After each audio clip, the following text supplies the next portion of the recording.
Homestead family. It is our weekly Friday garden tour, but it's going to be a garden tour a little bit different today.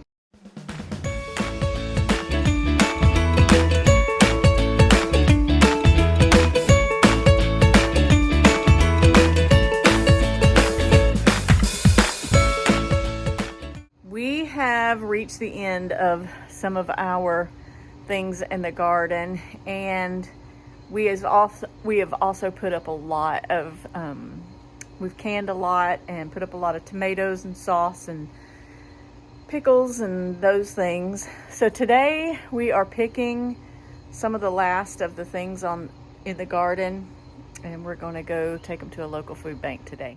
I don't know about you, but I'm not unappreciative of the blessings that we get in the garden, but at some point usually I'm like put things away and I'm just ready to be done with that vegetable or whatever and move on to the next thing. And so we started dealing with a lot of blight and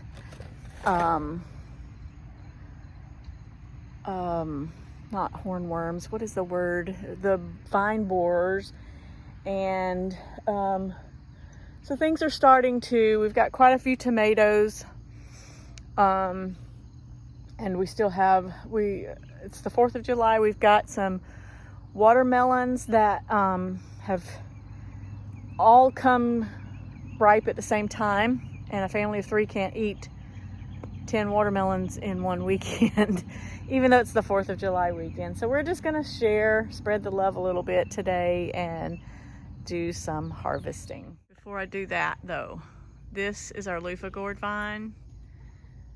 Guys, there are bumblebees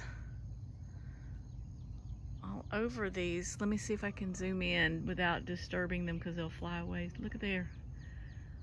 On almost every one of these flowers. They're just flying all over. I love seeing that. So you see the brown at the bottom of the tomatoes, but there are still a lot of ripe tomatoes that need picking. So we're gonna do that today. We're gonna get these ripe ones. We've had major heat in Florida for a couple of weeks. We went 2 weeks in the mid 90s with not a drop of rain, and then we go 2 weeks with rain every single day. So it's been hard keeping up with the weeding because of all the rain that we've had. That's one of the reasons that we plant early in our area, is because we know the heat is going to be so devastating midsummer, and it's going to keep getting hot. We've got July and August to go still. So so we plant early. We do the things in mid-March. We have March, April, May, and most of June, and we've had a good harvest this year. You know, things look a little devastating to me right now. Our squash is gone. Our squash is done. And the tomatoes are looking stressed and just at the end of their life. So we're at that time where Randy and I were talking yesterday that we'll be pulling up some of the plants, giving the dirt in the boxes time to we'll weed them and then give them time to just kind of rejuvenate, rest a little bit before we plant for our fall garden. But we've got some great plans for our fall garden, so we're excited about that. I know we're probably a good couple of months ahead of the rest of the United States. Being in Zone 9B,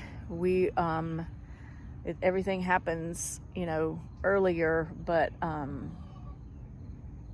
we've been blessed this year. We've had an amazing crop this year, and so it's time to move on to the next phase. So until then, we're going to take what we have and share it with others. Let's go give the chickens a few of these.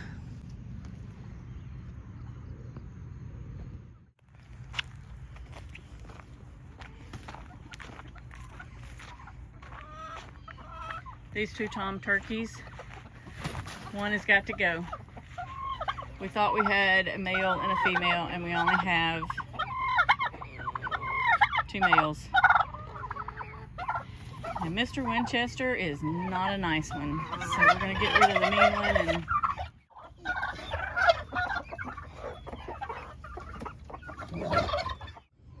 our thyme and our dill and our dark purple sage, or dark purple basil, and our sage. And there's 1, 2, 3 basil, sweet basils.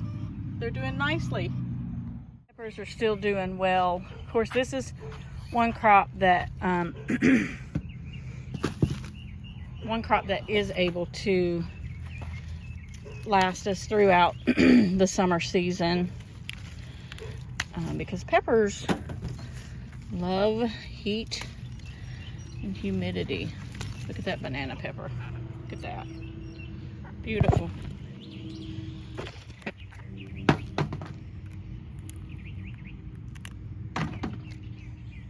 Look at this.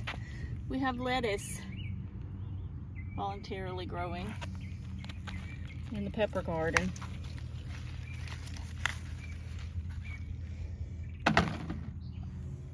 So here's our pick for this morning. And we have some, like I said, some watermelons to pick. Let me take you over to the watermelon patch. But first, sweet potato patch, thick. It's looking awesome, looking great. So here's our watermelons. The vines have pretty much died back. And let's see. We had one that split the other day, but we have 1, 2, 3, 4, 5, 6, 7, 8, 9, 10, 11, 12, about 12 watermelons. Oh, look at the sunflower. It's almost opened up completely. And the bees are loving it. We have replenished this bed with purple hull peas. If you remember, this was the bed that had, I don't know, the deformed purple hulls. So we're gonna try again. I think we still got enough summer left to grow another crop of purple hulls. And these are starting to vine a little bit, and we're still getting peas from these. So there's one not ready to pick yet, but they're still doing okay.